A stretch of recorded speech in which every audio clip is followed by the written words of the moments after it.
हम चाहेंगे कि निष्पक्ष जांच जो सुप्रीम कोर्ट के आदेशानुसार दिल्ली पुलिस कर रही है वो करें, और शीघ्र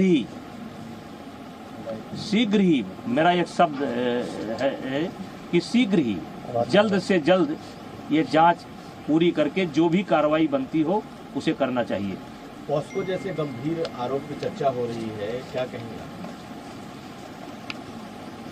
देखिए,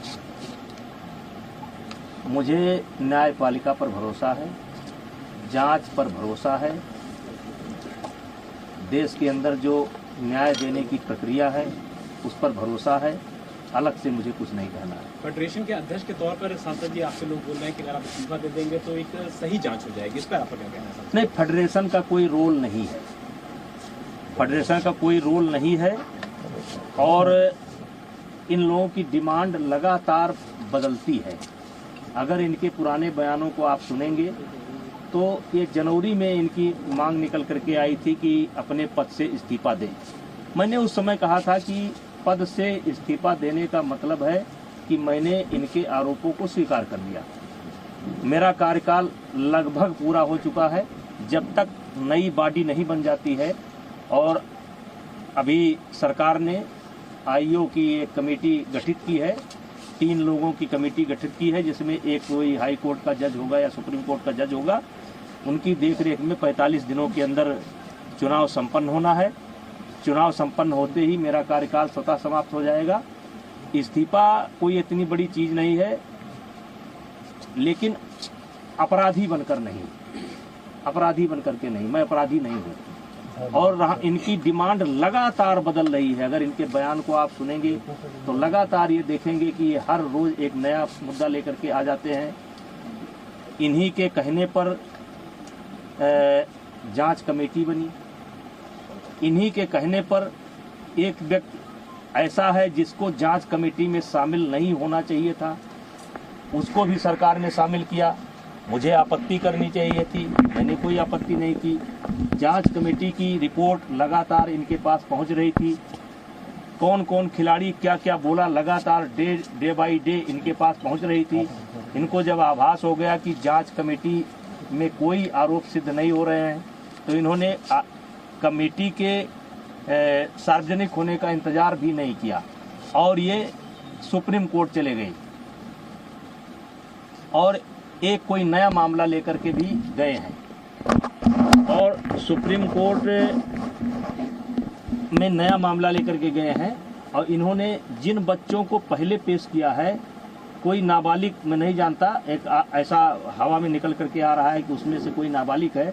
तो मेरा सवाल यह है कि उसको जांच कमेटी के सामने क्यों नहीं पेश किया गया। और मैंने एक ऑडियो दिया है जिसमें एक खिलाड़ी, मैंने एक ऑडियो दिया है जिसमें धरने पर बैठा हुआ एक खिलाड़ी किसी लड़की से कह रहा है कि किसी भी लड़की का इंतजाम कर दो, किसी भी तरीके से इंतजाम कर दो।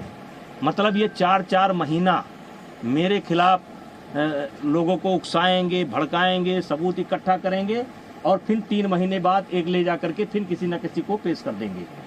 चलिए, मुझे उस पर भी कोई आपत्ति नहीं है, ये काम जांच एजेंसी का है, वो जांच एजेंसी अब काम करेगी। लेकिन हमने तो लगातार सरकार के फैसले का सम्मान किया, और ये लगातार इसका उल्लंघन कर रहे हैं। रोज रोज ये नई डिमांड लेकर के आ जा रहे हैं। अब जांच एजेंसी की रिपोर्ट सार्वजनिक होने का इनको इंतजार करना चाहिए। फिर ये धरने पर बैठ गए। अब धरने पर बैठ गए, पहले इनकी मांग थी एफआईआर की जाए। चलिए भाई, इनकी मांग स्वीकार हो गई, अब एफआईआर हो गई। अब इनको चाहिए, अब कहते हैं कि जेल के अंदर होना चाहिए, सारे पदों से इस्तीफा देना चाहिए। तो ये जो मेरे पद, मैं लोकसभा का सदस्य हूँ, ये पद मुझे विनेश फोगाट की कृपा से नहीं मिला है, हमारे क्षेत्र की जनता ने मुझे दे रखा है।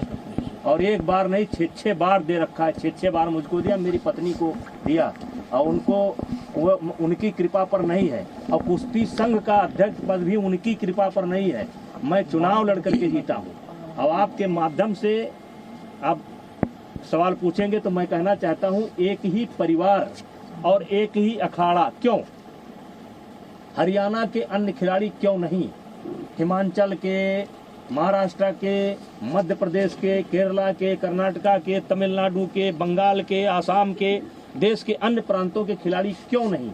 12 साल से लगातार इनके साथ यौन उत्पीड़न होता है, केवल इनके साथ। वो यौन उत्पीड़न देश के अन्य खिलाड़ियों के साथ क्यों नहीं होता है? केवल एक ही अखाड़ा और एक ही फैमिली, एक अखाड़ा एक फैमिली, बाकी हरियाणा का 90% खिलाड़ी और 90% गार्जियन ब्रजभूषण सिंह के साथ है। क्योंकि मैंने काम किया है, मैंने खेल को जहां तक सेवा दे सकता है ईमानदारी से सेवा दिया है, और इसीलिए आज देश का एक, जबकि इन्होंने कोई कसर नहीं छोड़ी है, इन्होंने कोई कसर नहीं छोड़ी है कि कोई निकल करके आ जाए। लेकिन एक सवाल मैं मीडिया के माध्यम से, आपके माध्यम से रखना चाहता हूं कि 12 साल से इनके साथ ही हो रहा है, एक अखाड़ा एक फैमिली, और इस 12 साल में भी एक बार भी ये शिकायत लेकर के ना तो खेल मंत्रालय में गए हैं, ना किसी पुलिस स्टेशन पर गए हैं, ना कभी फेडरेशन में आए हैं। और यही खिलाड़ी आंदोलन के 15 दिन तक पहले इनकी वीडियो सुन लिया जाए, इनका ऑडियो सुन लिया जाए, और ये जो है हमारी तारीफ करते थे। ये जो खिलाड़ी आज धरने पर बैठे हैं, ये अपने शादी में मुझे क्यों बुलाते थे? फिर जोड़े में होकर के मेरा फोटो क्यों लेते थे? मेरा आशीर्वाद क्यों लेते थे? लेकिन मैं एक संवैधानिक पद पर हूँ, मेरी एक बोलने की मर्यादा है, उस मर्यादा के तहत मैं बोल रहा हूँ। अब मामला सुप्रीम कोर्ट के पाले में है, दिल्ली पुलिस के पाले में है, जो भी निर्णय करेगी हम मुझे उसे इस साजिश के पीछे कौन लोग हैं? सांसद जी, साजिश के पीछे कौन लोग हैं? आखिर आपको इसके पीछे क्या दिखता है? कौन है वो एक फैमिली, एक अखाड़ा, और इसके पीछे कौन है? का नाम क्या है? देखिए, मैं शुरू से कह रहा हूँ कि इसमें एक उद्योगपति का हाथ है, कांग्रेस का हाथ है। मैं शुरू से इस बात को बोल रहा हूँ। एक उद्योगपति, मैंने नाम नहीं बोला है कौन सा उद्योगपति, देश के कुछ उद्योगपतियों का इसमें हाथ है जिनको मुझसे कष्ट है, और कांग्रेस का हाथ है। शुरू बोला सा, और आज दिखाई पड़ गया कि किसका हाथ है।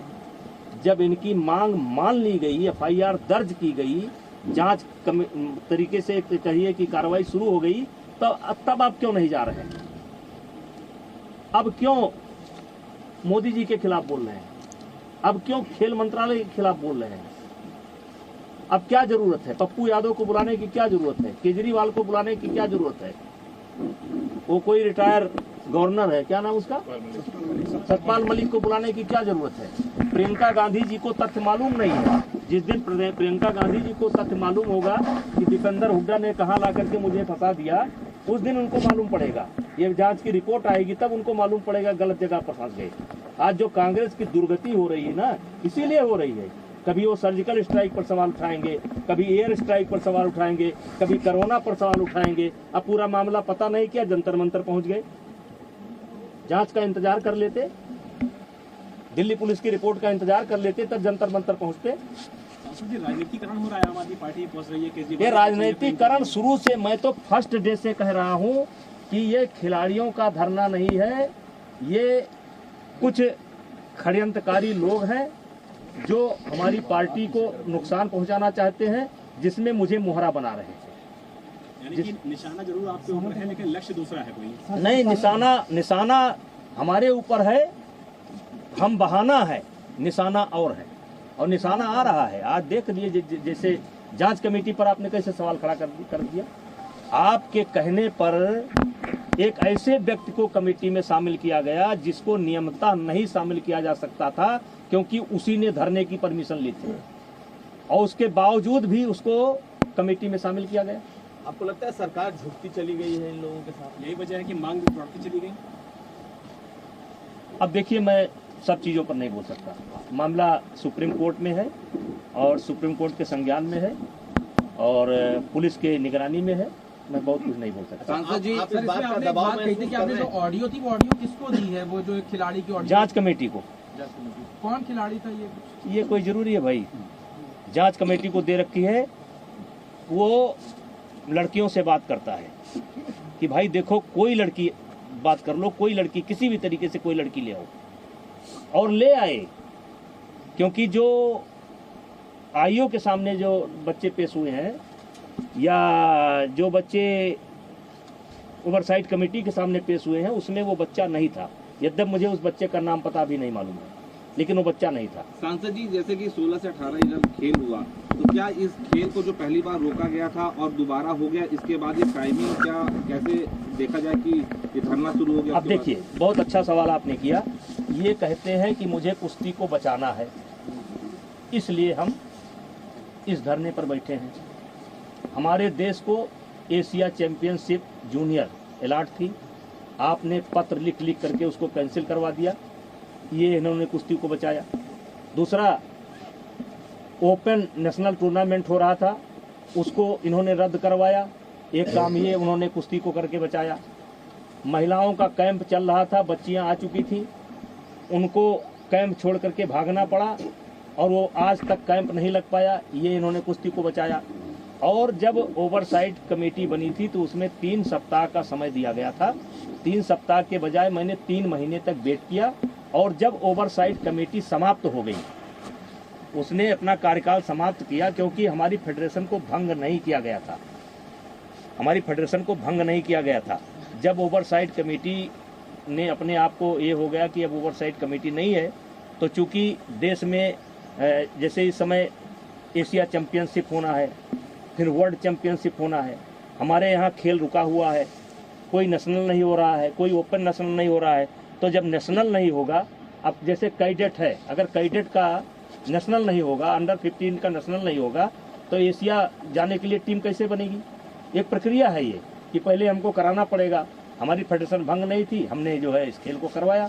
अब ये खेल को करवाया तो हमने भाई हरियाणा के खिलाड़ी लड़े, बहुत बड़ी संख्या में लड़े, बच्चे मेडल लेकर के गए। मैंने कोई मेडल सेरेमनी नहीं की, मैंने कोई मेडल सेरेमनी नहीं की, मैं कभी अखाड़े पर नहीं गया, मैं जो है बैठ करके अपनी कुश्ती को देखता रहा। कुश्ती देखने का अधिकार मुझको भी है। हरियाणा की कई बच्चियां मेरे पास आईं कि सर मुझे फ़ोटो लेना है। हमने कहा बेटा आज फ़ोटो खिंचाओगे और कल इसी फ़ोटो पर मुकदमा लिखाओगे। उन्होंने कहा नहीं सर मुझे तो लेना ही लेना है। फिर उनकी माँ निकल करके आ गई, सर मुझे लेना ही लेना है।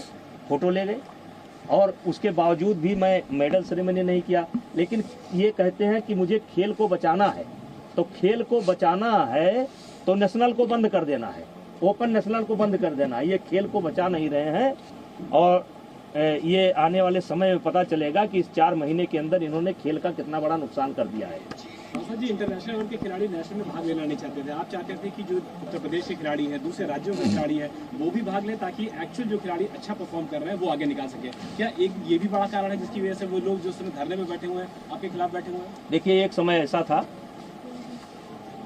कि टीम कहीं की हो, खिलाड़ी हरियाणा के रहते थे, मैंने उस पर प्रतिबंध लगाया। लेकिन मैंने प्रतिबंध लगाया कि हरियाणा का खिलाड़ी अपने ही राज्य से खेलेगा। अब यहां पर यह सवाल उठा, जब ये मैंने प्रतिबंध लगा दिया कि हरियाणा का खिलाड़ी अपने ही राज्य से खेलेगा, तो हरियाणा में गेम बहुत ऊपर है। हरियाणा में 10वें नंबर का जो बच्चा होगा, 12वें नंबर का बच्चा होगा, वो भी कई राज्य ऐसे हैं उनसे अच्छा है। तो अगर हरियाणा को टोटल हम ब्रेक कर देंगे कि एक खिलाड़ी हिमाचल से ही खेलेगा, एक आसाम से खेलेगा, एक ही हरियाणा से खेलेगा, तो इससे हरियाणा का यानी कि खेल का बहुत बड़ा नुकसान होगा। उसकी मैंने एक व्यवस्था दी, उसकी व्यवस्था दी कि एक नेशनल होगा जिसमें अपने अपने राज्य से एक खिलाड़ी खेलेगा, जो अपने राज्य का गोल्ड जिसके पास होगा एक खेलेगा, लेकिन खेल का नुकसान ना हो, इसलिए मैंने एक ओपन नेशनल की व्यवस्था की कि नेशनल होने के साथ ही हम एक ओपन नेशनल कराएंगे जिसमें कहीं किसी भी प्रांत का कोई खिलाड़ी भाग ले सकता है। और उस पर मैं आपको जानकारी देना चाहता हूं कि अब तक जितने भी ओपन नेशनल हमने कराए हैं उसमें 61% से लेकर के 63% मेडल केवल हरियाणा को गए। ये इसलिए किया गया कि जिससे खेल का नुकसान ना हो। अगर हम एक ही खिलाड़ी खिलाएंगे और हरियाणा का खिलाड़ी, अब हरियाणा का खिलाड़ी भी जब अन्य राज्यों से खेलता था तो पैसा दे करके खेलता था, चोरी से खेलता था, गलत सर्टिफिकेट बना करके खेलता था, रहता था हरियाणा का, कहता था मैं झारखंड का हूँ, मैं उत्तराखंड का हूँ। वो सब व्यवस्था मैंने समाप्त किया और खेल का नुकसान ना हो इसलिए मैंने एक ओपन नेशनल जिसमें कोई भी लड़ सकता है उसकी व्यवस्था दी, जिससे हमारा खेल कायम है। अब सवाल ये उठता है कि एक पहले हमारे देश में ओलंपिक के लिए यदा कदा कोई जो है मतलब क्या कहते हैं कोटा लेकर के आता था। तो उस समय हमारे यहाँ नियम था कि जो खिलाड़ी अपना कोटा लेकर के आएगा वही खेलने के लिए जाएगा। आपको याद होगा कि नरसिंह यादव वर्ल्ड चैंपियनशिप में Z News.